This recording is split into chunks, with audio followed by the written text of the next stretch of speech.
Hello guys, আসসালামু আলাইকুম। এই যে ভোর দুপুরবেলা আমি কফি খাচ্ছি।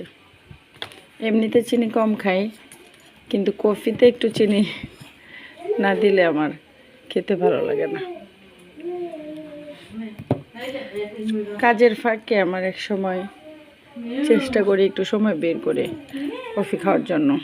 যদি কখনো আমি না খাইতে পারি তাহলে আমার খুব খারাপ লাগে।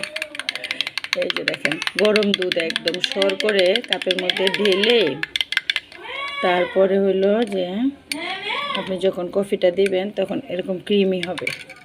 আর এই কফিটা অনেক ভালো, ব্রু অরিজিনাল।